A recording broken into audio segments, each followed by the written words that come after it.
தமிழக அரசு ஊழியர்களுக்கு காத்திருக்கும் மெகா ஜாக்பாட், வெளியான சூப்பர் தகவல்.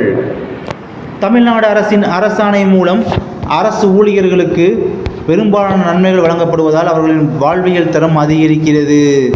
அண்மையில் தமிழக அரசு ஊழியர்களுக்கான அகவிலைப்படியை உயர்த்தியதாக அறிவித்துள்ளது. இது 2024 ஜனவரி 1 முதல் நடைமுறைக்கு வருகிறது. இந்த உயர்வு மூலம் அரசு ஊழியர்களின் சம்பளம் மிகவும் அதிகரிக்க உள்ளது. அதற்கேற்ப தமிழக அரசு 2846.16 கோடியை ஒதுக்கீடு செய்துள்ளது. தீபாவளி போனஸ் தொடர்பான அறிவிப்பும் விரைவில் வரவிருக்கிறது. போக்குவரத்து ஊழியர்களை தவிர மற்ற அனைத்து அரசு ஊழியர்களும் இந்த போனஸ் வழங்கப்படும் என்று எதிர்பார்க்கப்படுகிறது.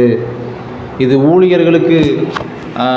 ஊழியர்களுக்கு மகிழ்ச்சி தரும் தகவலாகவே உள்ளது. இதற்கான முடிவுகள் இறுதி நிலையில் உள்ளதாலும் அரசு விரைவில் அதிகாரப்பூர்வமாக அறிவிப்பு வெளியிடும் என எதிர்பார்க்கப்படுகிறது.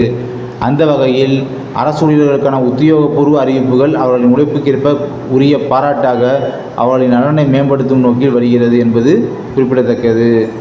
இதுபோன்ற அரசு நலன் சார்ந்த விஷயங்கள் மக்களுக்கு பொது சார்ந்த விஷயங்களாக மாறி உள்ள இந்த விஷயங்களை தொடர்ந்து தெரிந்து வருவதற்கு நமது சேனலோடு எப்போதும் இணைந்தே இருங்கள். நன்றி.